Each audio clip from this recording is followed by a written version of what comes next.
Jones and his Burn the Koran campaign. I think he would say, this has got to stop. Followers of Islam believe that the Quran is a collection of revelations received by the Prophet Muhammad from God about 1400 years ago. They believe that Muhammad was the last of a series of prophets and teachers and messengers that included Adam, Moses, Jesus, Abraham, all names revered by us as well. The word Islam means peaceful surrender to the will of God. The Quran was written at a time when the Muslim people were being driven from their homes, persecuted, and killed. The Old Testament was written at a time when Jewish people were being driven from their homes, persecuted, and killed. And religious scholars will tell you that most holy scriptures have stories of war and violence in them. Throughout history, most faiths have used these texts to justify violence. And if there's anyone in this room at this moment who's thinking that I've got it wrong, after church today, pull out your Bible and look up Psalm 137. And you'll see that our own text has passages that can make us uncomfortable. But also, like the Bible, the predominant message of the Quran is of peace and care and loving God, justice, care for the neighbor, care for the stranger.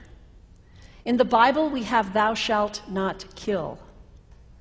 In the Quran, we have whoever kills another, surely he is killing all of humanity.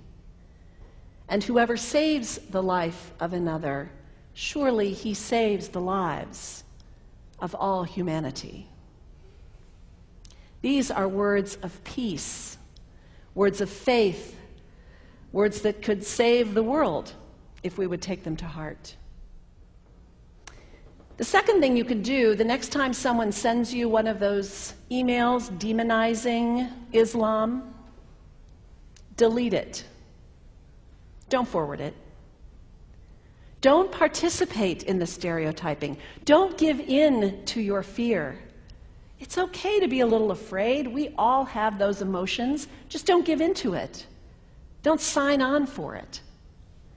Don't focus on this tiny group of extremists who commit acts of violence. Focus on the hundreds of millions of Muslim people in the world who are people of faith, whose priorities and concerns and families are not so different from your own.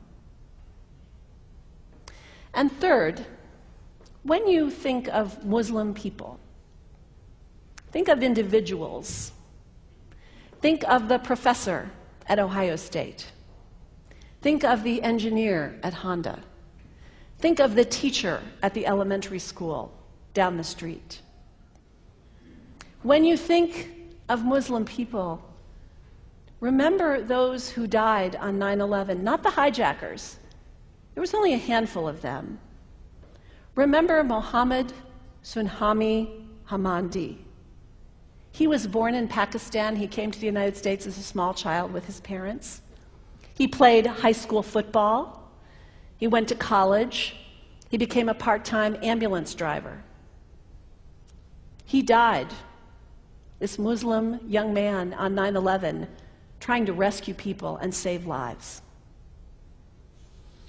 When you think of Muslim people, remember Mohammed Salahuddin Cloudhurry. He was a waiter at Windows on the World, which was at the top of the World Trade Center.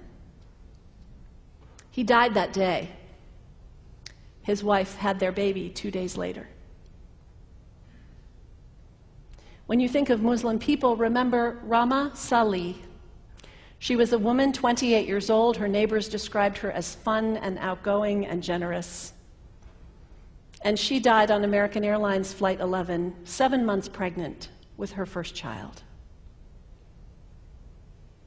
Remember the founder of the Islamic Circle of North America, who worked in the World Trade Center and also died on September 11th. That same group now is giving away tens of thousands of copies of the Quran in response to the campaign about burning the Quran. In the language of their own tradition, they are spreading words of faith and peace and hope. One of the ladies at the 8:30 service this morning said to me after, maybe we should declare September 11th, buy a Quran and read some of it. It is for us to share our message of love and hope and peace, but let us do it with grace and respect and, above all, humility. God grant us, as individuals, as a nation, as Christians, the humility for this work.